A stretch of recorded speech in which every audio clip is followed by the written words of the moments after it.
Nuestro territorio es privilegiado, entre otras cosas, por estar delimitado por los océanos Atlántico y Pacífico. La extensión de sus litorales, sin tomar en cuenta las islas, ascienden a más de 11,000 kilómetros, 7,828 a lo largo del Océano Pacífico y 3,994 a lo largo del Golfo de México y el Caribe. Esta condición fue apreciada desde fechas muy tempranas por Hernán Cortés y sus huestes. Antes de su llegada a lo que hoy es México, los litorales en el Golfo de México y el Caribe ya habían sido reconocidos por Francisco Hernández de Córdoba y Juan de Grijalva en 1517 y 18 respectivamente. El doctor Hugo O'Donnell nos expone cómo Hernán Cortés, apenas tomada la Gran Tenochtitlan, promovió numerosas exploraciones al interior del territorio y a sus litorales, tanto del Atlántico como del Mar del Sur, finalmente el Océano Pacífico. Los viajes impulsados por Cortés desde las costas de Oaxaca hasta las Californias y desde Yucatán hasta la Florida, algunos de ellos incluso patrocinados con su peculio, habrían de constituir su legado ultramarino que después de su muerte favoreció la expansión y la población del noroeste mexicano por el lado del Pacífico y del noreste por el del Atlántico, siendo esto último puntal para las exploraciones y apropiaciones de los territorios de Texas y de la Florida. El doctor O'Donnell nos invita a identificar al puerto de Veracruz como soporte sustantivo de la carrera de Indias, acaso la más exitosa empresa desde la perspectiva del comercio transoceánico. También convoca nuestra atención a valorar lo que significó la formación de la Armada de Barlovento, una iniciativa del monarca Felipe II para proteger la travesía anual de la flota de los ataques de los ingleses, franceses, holandeses en el Océano Atlántico. No reparó el monarca en destinar a los novohispanos el producto de importantes gravámenes fiscales para el patrocinio de esta Real Armada. Entre estos, las composiciones de tierras y aguas de mestizos y de extranjeros, dispuestas por reales cédulas en 1591 e instrumentadas en los virreinatos desde fines del siglo XVI hasta mediados del siglo XVIII. El doctor O'Donnell sugiere que debe valorarse la aportación novohispana a la Armada de Barlovento. Su base fue el astillero de Coatzacoalcos y muchos de los marinos que emprendieron las travesías por el Atlántico eran nacidos en la Nueva España y formados en la península ibérica. En el Pacífico, los hombres de Cortés identificaron desde fechas muy tempranos a Zacatula y a Tehuantepec como sitios propicios para los astilleros que habrían de asegurar el tránsito por el Mar del Sur. Numerosas fueron las expediciones que culminaron con la emprendida por Miguel López de Legazpi y Fray Andrés de Urdaneta, quienes finalmente identificaron en el Océano Pacífico la corriente Kuroshibo, que habría de garantizar el tornaviaje de Manila hasta Acapulco y con ello el tránsito mercantil de la nao China. Como una invitación a valorar las titánicas empresas de reconocimiento del espacio americano a través del Pacífico, los virreyes de la segunda mitad del siglo XVIII impulsaron las expediciones marítimas al norte del continente, las cuales partieron del puerto de San Blas y llegaron algunas hasta Alaska. Estas iniciativas son comprensibles, entre otros motivos, por el propósito de los gobernantes novohispanos de contener las incursiones tanto de rusos como de ingleses, franceses y norteamericanos. El historiador O'Donnell afirma en su conferencia que la invasión napoleónica a la península ibérica y más tarde las luchas que culminaron con la independencia de México impidieron la consolidación de la población hispánica en las costas americanas del norte del Océano Pacífico. México, después de su independencia, carente de una armada y con una precaria economía, tuvo que afrontar grandes retos para definir su ser político y de gobierno,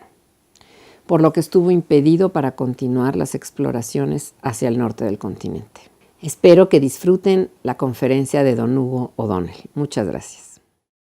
Hugo O'Donnell y Duque de Estrada, duque de Tetuán, nació en Madrid, España. Es licenciado en Derecho por la Universidad Complutense de Madrid y abogado de los ilustres colegios de Madrid y Zaragoza, así como comandante de Infantería de Marina. Es vicepresidente de la Comisión Española de Historia Militar, censor de la Academia de la Historia y patrono del Real Patronato del Museo Naval y del Real Patronato del Museo del Ejército, además de consejero de la Diputación de la Grandeza y Títulos del Reino, entre otros muchos cargos. Ha sido vicepresidente de la Comisión Internacional de Historia Militar, asesor histórico de la Asamblea Española de la Orden de Malta. Es autor de una quincena de libros históricos y de centenares de artículos publicados en revistas especializadas nacionales y extranjeras. Es académico de número de la Real Academia de la Historia y correspondiente de la Sevillana de las Buenas Letras, de la Real Academia de Córdoba y de las de Historia de 16 países, incluida la mexicana. Es miembro de la Real Sociedad Matritense de Amigos del País, académico de mérito de la Real Academia Matritense de Heráldica y Genealogía y miembro electo de la Royal Historical Society del Reino Unido, académico de honor de las Reales Academias de la Mar y de las Ciencias y Artes Militares. Recibió el Premio Virgen de la Carmen de la Armada en 2 ocasiones. En el año 2000 fue Premio Nacional de Historia y en 2005 Premio Santa Cruz de Marcenado.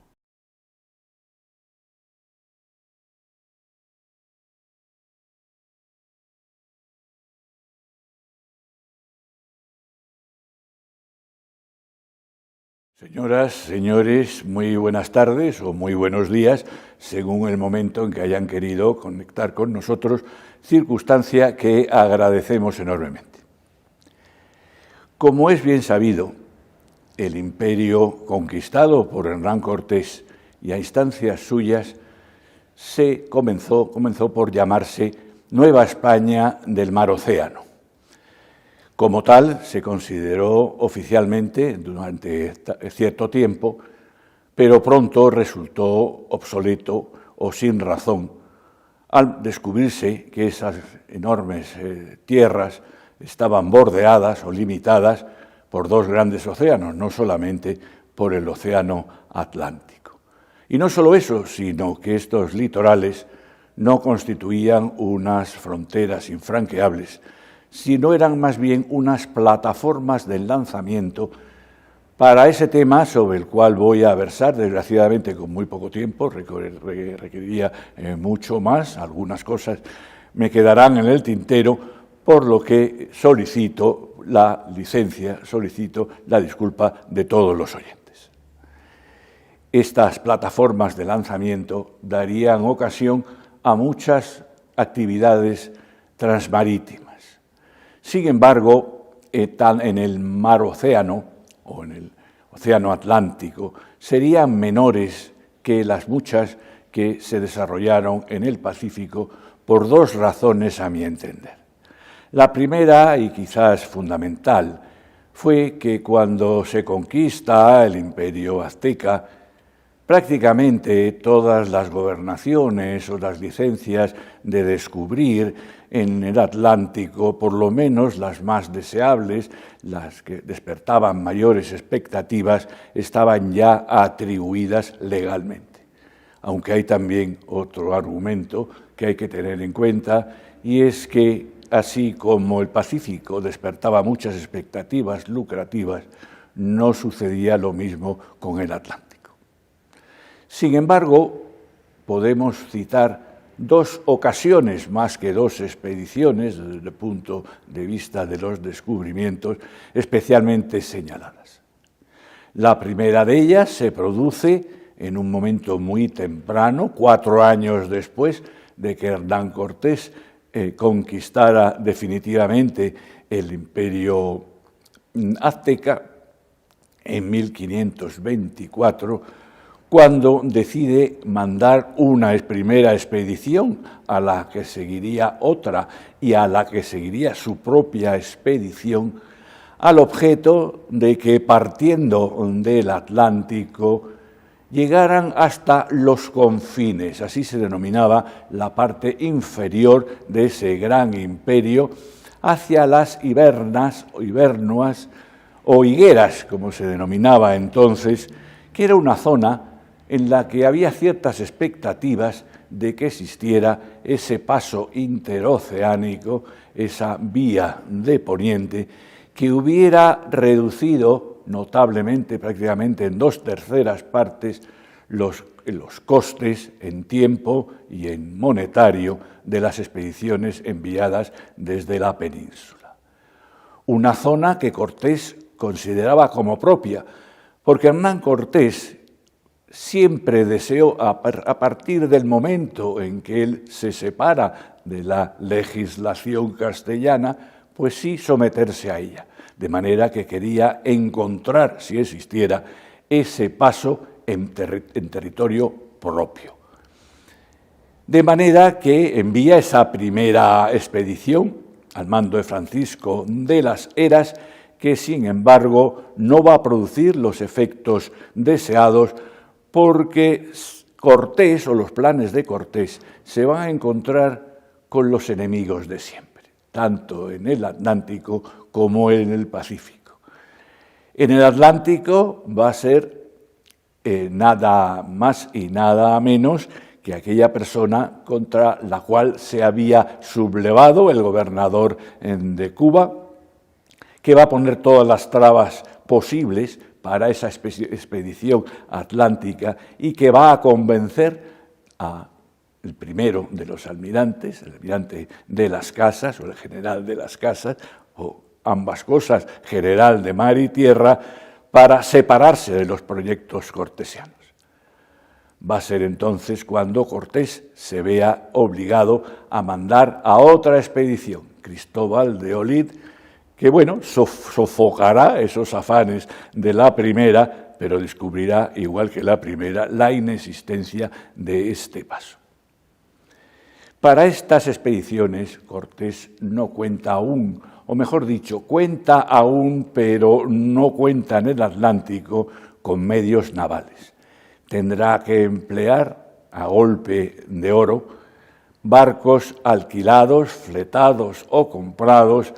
de la ruta hacia La Habana. Tendrá que comprar naos y tendrá que comprar esas grandes galeotas o carabelones de los construidos en el puerto de Palos. Esta será la primera de las ocasiones fallidas, porque en toda la expansión novohispana primará ese factor del método heurístico, el método primario del conocimiento humano y de los proyectos humanos, que consiste en el intento-fallo, intento-logro por experiencia de lo propuesto. El segundo momento es completamente diferente, también en el Atlántico, y también desde esa base veracruzana, que se convertirá en el gran puerto del Atlántico, hacia otros límites, hacia otras demarcaciones. Y corresponderá al segundo virrey, don Luis de Velasco, el enviar una expedición con otros objetivos completamente diferentes, en este caso geoestratégicos, hacia la Florida, hacia esos asentamientos, de los cuales el principal es el del San Agustín de la Florida, que están un poco desamparados y sobre los que se corre el peligro de incursiones por parte, sobre todo, de los ingleses, aunque también de los franceses y en menor parte también de los holandeses, según el momento y como el devenir demostrará. También terminará en fracaso porque esta expedición se propone, ante todo, repoblar. Y estamos hablando de unas zonas que no producen o no producían en ese momento la cantidad suficiente para la supervivencia de alimentos y tampoco las relaciones con los indígenas. De manera que, como digo, estas dos expediciones o los proyectos expedicionarios de descubierta no son exitosos. Sin embargo, en otro orden de cosas, el Atlántico también, y mejor dicho, la principal base atlántica mexicana, que es Veracruz,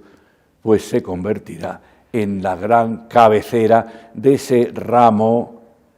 de la carrera de Indias, que es el trayecto comercial más exitoso de la historia de la humanidad.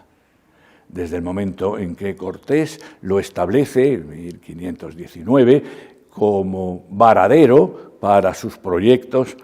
rápidamente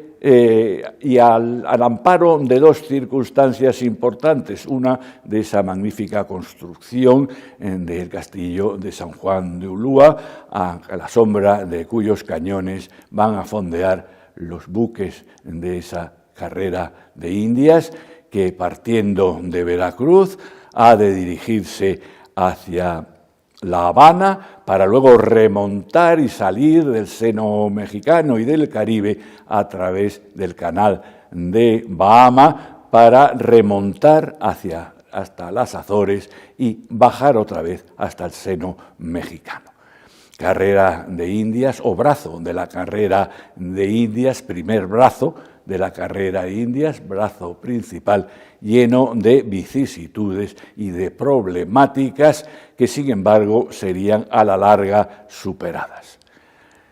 Es el centro de exportación, de importación, de vuelta y de ida, no solamente de bienes, en los cuales naturalmente esos reales de a8, esos duros pesos duros, dobles pesos duros de plata mexicana, constituyen o representan el protagonista principal, sino también otros bienes mexicanos, como pueden ser las llamadas drogas en el sentido antiguo de la palabra, medicamentos, productos culinarios, etcétera, con la prestación de ese azogue preciso para el tratamiento del mercurio, esa plata no solamente de particulares, sino también del rey, que supone el pago del papel de pagos del Estado, diríamos actualmente, de las actividades de la estructura interna, de la estructura gubernativa, también de esas bulas eclesiásticas y, desde luego, de esos productos de la Andalucía, productos agrícolas de la Andalucía. Pero juntamente con este tráfico de mercaderías y principalmente esa ida y vuelta, ese tránsito de personas y de ideas que en un primer momento pues reflejan ante todo la conquista, es decir, serán principalmente constituidos por hombres de acción, por hombres de guerra y por gobernadores, también por misioneros, pero desde ese momento y en incremento en adelante, por todas aquellas personas que con el tiempo van a constituir el entramado intelectual y el entramado profesional. Y en este aspecto debo señalar, por lo que respecta al tema del cual estamos versando, la importancia de aquellos navegantes, de aquellos pilotos de la casa de contratación patentados como tales y aquellos constructores navales de los cuales se va a servir Cortés, porque no existen estos personajes naturalmente en el imperio recién conquistado, ni muchos de estos materiales que van a constituirse en los almacenes de Veracruz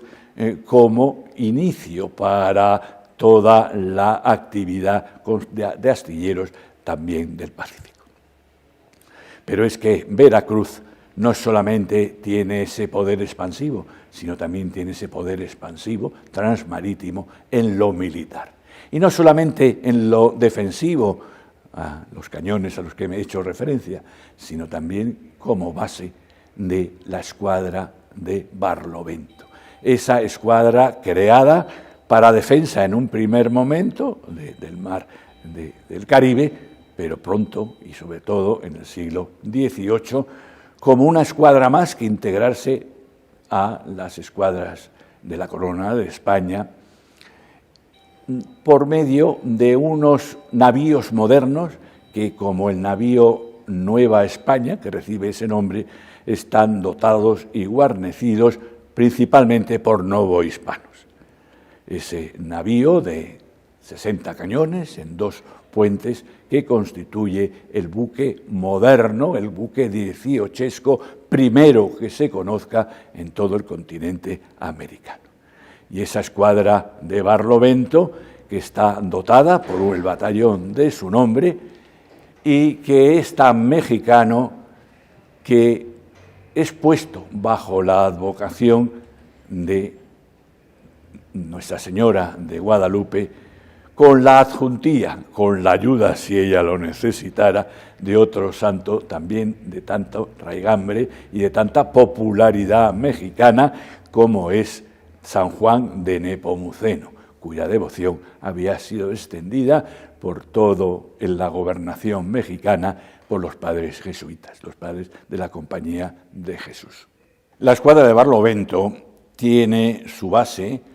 su carenero y su astillero en Coatzacoalcos. Coatzacoalcos se convertirá en un lugar emblemático porque es muy próximo a la Villa Rica de la Veracruz y por otra parte dispone de todo lo preciso del maderamen, de la mano de obra, de los astilleros veracruzanos o de los almacenes veracruzanos y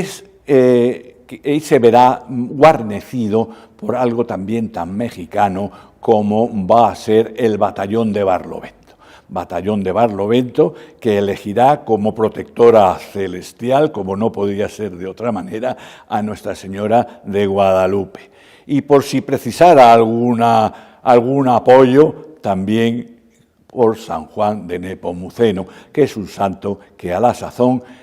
su advocación está muy difundida, es muy popular gracias a la actividad de los sacerdotes, de los padres de la Compañía de Jesús. Esto es resumidísimamente, la actividad tanto descubridora como militar, como comercial del Atlántico. Pasemos ahora al Pacífico, donde la actividad descubridora o los intentos descubridores y los intentos de expansión, también los éxitos de expansión, serán mucho más numerosos. También antecederá en el tiempo, porque hemos hablado de esa primera incursión por el Atlántico de 1524, pues tenemos que remontarnos a 1520, al momento en que Hernán Cortés, ya ha culminado la conquista de México, ha culminado la retoma de Tenochtitlán y recibe noticias de algún lugar distante más allá de 160 leguas de la ciudad lacustre en que termina la tierra. Consecuentemente, manda sendas expediciones a 2 lugares que serán los primeros astilleros del Pacífico o del Mar del Sur, si queremos seguir llamándolo, que será tanto Zacatula como Tehuantepec. Alrededor de estos se constituirán unas pequeñas comunidades de españoles que están hasta ese momento desempleados, que no han podido tomar parte en ese acopio de bienes que sus compañeros han podido tener y que tienen todas las expectativas puestas en un nuevo objetivo, que es el lograr el enlace, el comercio con la especería, la ruta de las especias por vía mexicana. Estas comunidades se verán auxiliadas por gran número de indígenas que pronto demuestran su habilidad en la construcción naval, en el ensamblaje y en el corte del tablonaje necesario para los navíos. Sin embargo, una vez más, o antes, si se prefiere, tendrá que traer Cortés a los técnicos, a los constructores y también a los pilotos desde Veracruz. Estoy hablando de más de 1000 kilómetros por trochas y por sendas prácticamente intransitables. Y en ese entonces, cuando tendrá lugar, antes habíamos hablado del primer navío dieciochesco, ahora hablaremos antes de la primera nao, de la cual se tenga conocimiento de construcción mexicana. Son esos buques muy pequeños, de menor tonelaje o toneles de capacidad, no más de 50 toneles, pero que cuentan ya con una cubierta corrida y cuentan también con un castillete y cuentan también con unas cubiertas que son capaces de sostener el peso y el fuego a bordo de las pequeñas piezas de artillería con que se pretendía dotarlas, y que cuentan con unas grandes bodegas para todos los suministros de boca y de guerra, porque se sabe que las Molucas, se conoce la latitud de las Molucas y se conoce la latitud de estos puertos, están a gran distancia. Son unos puertos que rápidamente tendrán sus homólogos, varios más, entre los que podríamos citar el puerto de la Návida y, corriendo el tiempo, desde luego el puerto de Acapulco, llamado a ser la Veracruz del Pacífico. Y en los últimos momentos, sobre los que versaremos, ese apostadero estrictamente naval de San Blas de las Californias, con otros objetivos muy diferentes. Como ya dijimos, Cortés pretende seguir dentro de la legislación castellana, dentro del marco legal, y lo que desea es, ante todo, tener una licencia para descubrir, de la cual carece más allá, engolfándose, es decir, metiéndose mar adentro. Por lo que ya en sus primeras relaciones, en sus primeras cartas al emperador, explica que dispone ya de estos buques para la carrera de la especería. Estas cartas no tendrán respuesta por varias razones. En primer lugar, en el Consejo de Indias se duda aún de la licitud de Cortés, incluso para haber tomado posesión del Imperio mexicano. Y por otra parte, el rey emperador, está enfrascado nada menos que en las guerras de las comunidades castellanas.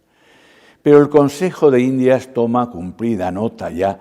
de que se puede contar con un prócer, con un líder militar que posee la capacidad económica y a un grupo de profesionales y, de hecho, unos barcos con los que se puede contar. Es en este momento, en este impasse de espera, cuando surge esa expedición a las Sibuernas, a los confines, que, como ya dijimos, pues constituyó un fracaso.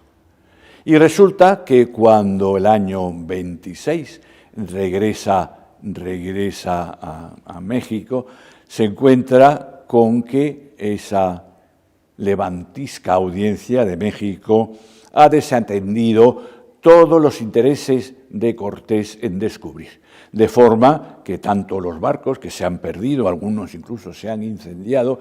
como todos esos profesionales que se han disuelto y todo ese inmenso capital invertido se ha perdido. No solo será eso, sino también que él se verá desposeído de ese poder gubernativo y judicial por la propia audiencia. Esta pésima noticia, sin embargo, se verá paliada por dos circunstancias muy esperadas. Una de ellas es que el emperador por fin contesta, aunque sea de una manera indirecta. Informa a Cortés de la salida de 2 escuadras con destino al Moluco. Una de ellas es la de Jofre de Loaiza y otra la de Caboto. Y manifiesta también la preocupación de la corte y del propio emperador por la suerte que puedan haber corrido los náufragos, ya que no se han recibido todavía noticias de ellos, de estas expediciones, invitándole a utilizar esos medios para rescatarlos, es decir, autorizándole, en otras palabras, para ir al Moluco con todas sus consecuencias. En realidad, y como sabemos, no lo sabe el emperador, esos medios se habían perdido. Pero esa iniciativa enorme de ese titán de todas las acciones que se propuso, que fue Hernán Cortés, rehace inmediatamente la flota.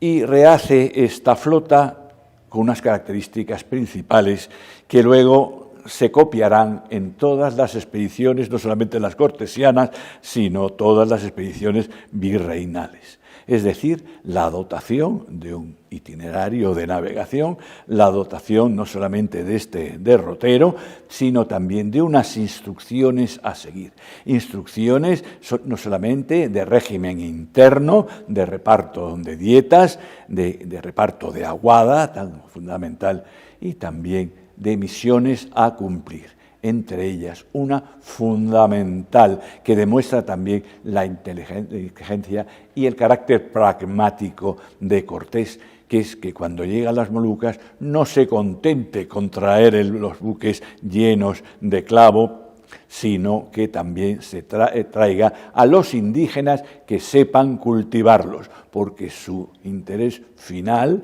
que de haber resultado pues exitoso, hubiese variado la historia de la humanidad y de la navegación, era convertir a la Nueva España en una nueva especería. Como sabemos, esta expedición, al mando de Álvaro Saavedra Cerón, que es un pariente, un deudo, porque Cortés tendrá muchísimo interés después de la experiencia de las Sigüernas, en que sus capitanes sean todos personas muy próximas a él. Esta expedición, como digo, fracasará. De ella se tendrá conocimiento mucho tiempo después de aquellos supervivientes que hayan podido rescatar los portugueses. Y es otro momento también definitivo en la historia de Cortés, en el cual es requerido para dar cuentas de esa discutida forma de gobernar en España, y hay una vez allí en España, es verdad que le concede muchos honores, entre otros el marquesado del Valle de Oaxaca, y algo que él estaba pues esperando, que es la Capitanía General del Mar del Sur, es decir, el poder organizar escuadras y dotarlas, aunque siempre a su riesgo y ventura. La corona castellana no emprende actividades que no pueda sufragar, de manera que la remuneración que se ofrecería a Cortés sería un tanto por ciento del producto de ese viaje. Es la mera concesión, pero que Cortés precisaba enormemente. Sin embargo, esta concesión tiene una limitación máxima. Y esa limitación máxima la constituye algo que se acaba de firmar el año 28, que es el Tratado de Zaragoza con el Reino de Portugal. En virtud del Tratado de Zaragoza, la corona española empeña o vende sus hipotéticos derechos sobre el Maluco, y para salvaguardar esa Pax Hispánica, los portugueses en cada actividad castellana en la zona lo consideran prácticamente un casus belli, pues se prohíbe radicalmente toda visitación, todo nuevo viaje a las Molucas. De manera que cuando llega Cortés, esa vía se cierra, pero se abre una nueva. De su experiencia en la costa del Pacífico, entresaca que al norte, o mejor dicho, al noroeste, la costa se dirige francamente a esa dirección. Se desconoce la anchura del nuevo océano y se piensa que es posible que se pueda llegar a la China por este medio, simplemente bojeando, siguiendo la dirección de la costa sin mayor esfuerzo. Como quiera que esta circunstancia, ya de bastante riesgo de por sí, se une a otra, pues más hipotética, menos segura, pero sobre la cual los informantes aseveran ser cierta, de que el imperio azteca recibía sus polvo de oro y sus pepitas de oro y su oro de minas de una zona no especialmente determinada, que en su fantasía clásica interpreta como la California medieval, el país pues donde todo se puede conseguir. Hacia ahí irán dirigidos los esfuerzos de Cortés a través de 4 expediciones. La primera expedición, la de Hurtado, la segunda, la de Grijalva, la tercera, la suya propia, el año 35, y la cuarta a cargo de Ulloa. Son expediciones que traerán muy pocos resultados económicos, que no conseguirán, algunas de ellas son colonizadoras, efectuar una colonización fructífera, que solo traerán algunos vestigios de esas perlas que se encuentran en ese mar que debería seguir conociéndose como Mar de Cortés, pero sobre todo traen una preciosa información en forma cartográfica y en forma geográfica para las próximas actividades. La actividad de Cortés, los fracasos de Cortés, son verdaderos éxitos si se contemplan como perspectiva o con perspectiva. Y esa será la perspectiva que seguirán los siguientes gobernantes, los virreyes, sus continuadores, empezando por don Antonio de Mendoza. Don Antonio de Mendoza sabe, por una parte, que poco hay que hacer en el noroeste, poco queda por hacer, no hay necesidad de hacer otra cosa. Sabe, por otra parte, que hacia el sur le está vedado ir hacia el Moluco, de manera que lo que decide es visitar y tomar posesión de esos territorios situados al norte, de esas islas de los ladrones, las islas que él denominaría Filipinas, o que Legazpi denominaría Filipinas, y que, según la interpretación castellana del tratado, no pertenecen a Portugal. De manera que se establece una nueva expedición que, a cargo de Ruy López de Villalobos, va a seguir la derrota ya marcada por Grijalva, es decir, subiendo hacia las que luego se conocerían como Islas Revillagigedo, para bajar hasta Mindanao y, una vez en Mindanao, padecer de uno de los tifones de la zona que les obliga a recalar para, curiosamente, hacerlo en el Moluco verdadero. De manera que, si eso se hubiese conseguido un poco antes, el objetivo de las expediciones del Maluco, pues se hubieran conseguido, pero no estaba escrito en el destino. Una vez en el Maluco, la información fundamental que se trae, los supervivientes también rescatados por los portugueses, es que desde el Maluco no hay forma de regresar a Nueva España. De manera que el virrey Mendoza lo que hace pues es otra vez volver los ojos hacia el noroeste, porque hay un visionario, un mesonero visionario, por lo menos en este aspecto, que vuelve a predicar la existencia de esas 7 ciudades de Cíbola llenas de oro. De manera que se verá obligado a mandar sendas expediciones. Es Fray Marcos de Niza quien las bendice de alguna forma. Y serán, por una parte, la expedición de Juan Rodríguez Cabrillo, prácticamente la principal, que geográficamente traerá una gran ventaja. Remontará prácticamente hasta la bahía de San Francisco, pero la bahía de San Francisco por ahora será poco representativa, pero sí ese cabo mendocino que, como veremos, será punto de referencia necesario para lo que nos queda por retratar. Será su sucesor, o el destino depararía a su sucesor, don Luis de Velasco, o a esa trinidad formada por ese cosmógrafo, ese sabio ya puramente mexicano, aunque hubiera nacido en España, el padre Urdaneta, el marino Legazpi y él mismo, otro de los hitos de la navegación a vela. el conseguir la ruta del tornaviaje que se produce en 1565 y que abre una nueva vía comercial, el otro brazo, el brazo izquierdo de la carrera de Indias, y que va a unir Manila con ese astillero próximo que es Cavite, porque pronto se descubre que las maderas filipinas abaratan el coste de la construcción,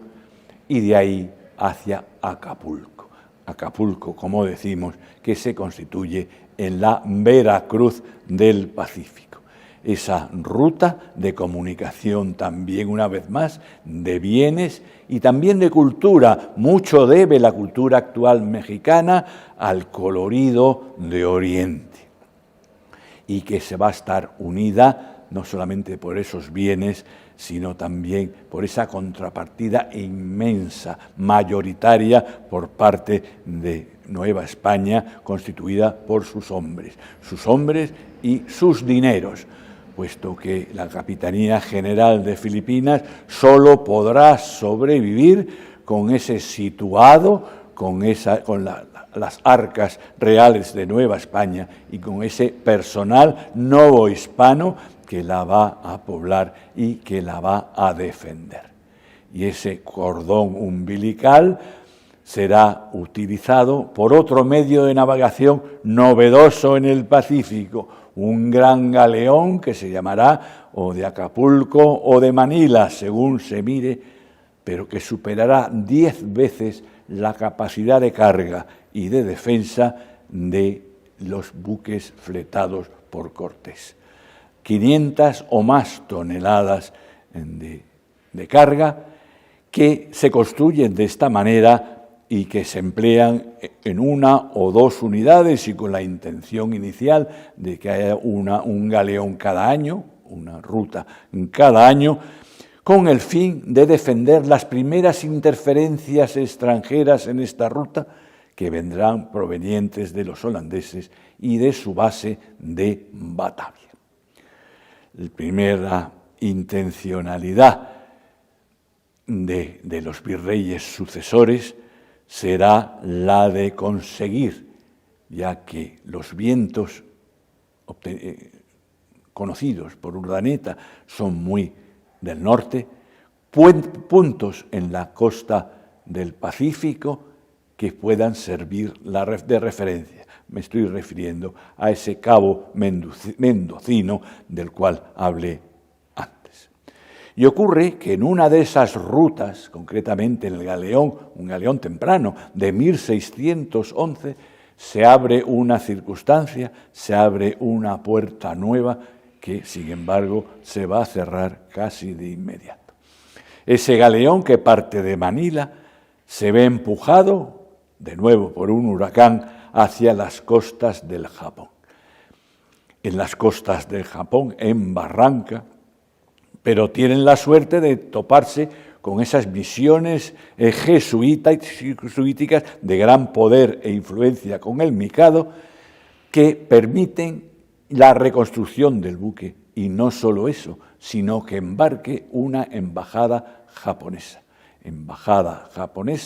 que regresa a Acapulco, que es atendida como se merece, pero que descabala por completo los planes del Consejo de Indias. Es una embajada que es de vuelta con todos los honores en una flota que va a dirigir otro de los grandes descubridores del norte, que es vizcaíno, pero puerta que se cierra inmediatamente, porque el haber aceptado una relación comercial directa con el Japón hubiera abandonado a su suerte completamente a la Capitanía General de Filipinas, como he indicado.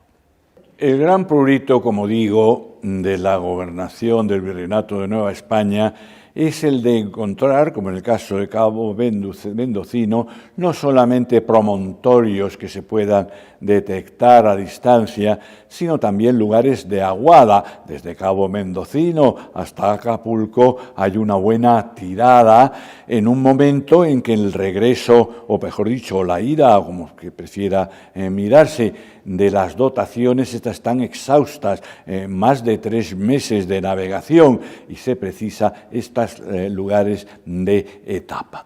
A eso se encaminan las sucesivas misiones que van a ir sucediéndose para encontrar este tipo de etapas en el regreso o en la venida del galeón de Manila.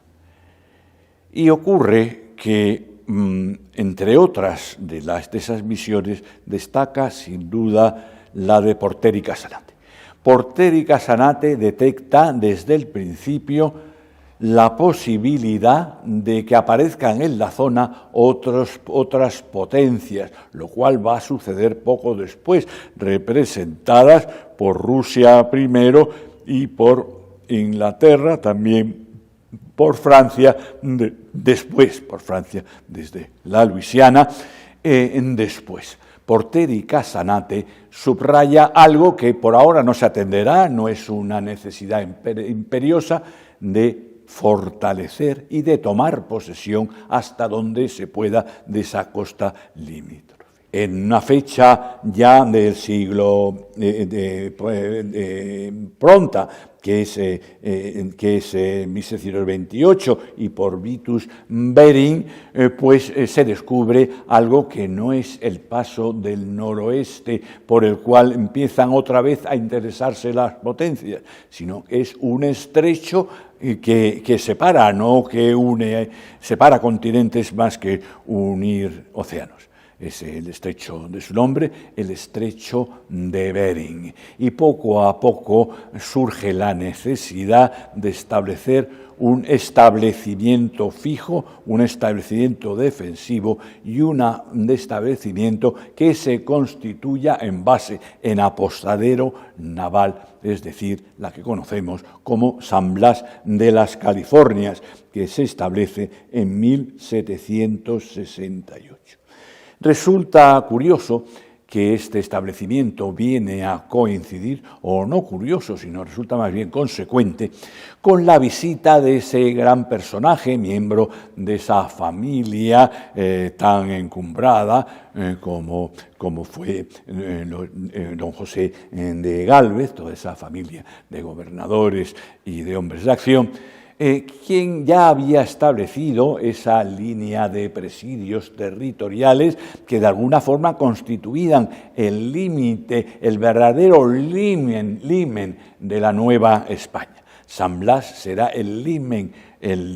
marítimo. Pero pronto la actividad de Inglaterra, interesada sobre todo, pero no únicamente, en ese paso interoceánico, sino también pues, en la pesca de la ballena y en otras actividades, una vez los rusos han quedado fuera de este contexto, empieza a hacer asentamientos pues, prácticamente desde Oregón hasta la actual Vancouver. Esto hace necesario que el capitán de fragata, Juan Pérez, desde esta base, pues llegue nada menos que hasta Nootka, a 50 grados de latitud norte. Pero la actividad británica no cesa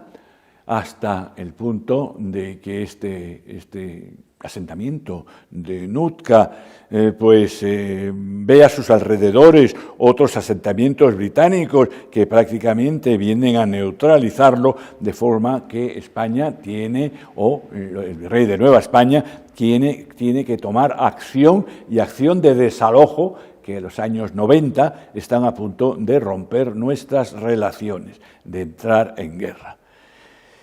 De hecho, la guerra no conseguirá evitarse, pese a las concesiones hechas por España. La guerra desembocará en esas guerras napoleónicas que acabarán por dar al traste con toda la estructura española en América, en esa guerra de la independencia, o que los españoles llamamos, pues un poco sin ninguna justificación de independencia, pero que sí sentará las bases de esa guerra de la independencia de todos los antiguos reinos de Indias que se constituirán en naciones independientes. México sufrirá las acometidas de la nueva potencia anglosajona, que serán los Estados Unidos de América, y se perderán aquellas bases que los españoles a trancas y barrancas, o los nuevos hispanos a trancas y barrancas, pudimos defender. Pero en la actualidad, si bien es cierto y hemos de reconocer que por parte de los norteamericanos, pues efectivamente se han respetado la toponimia como último recuerdo de ese poder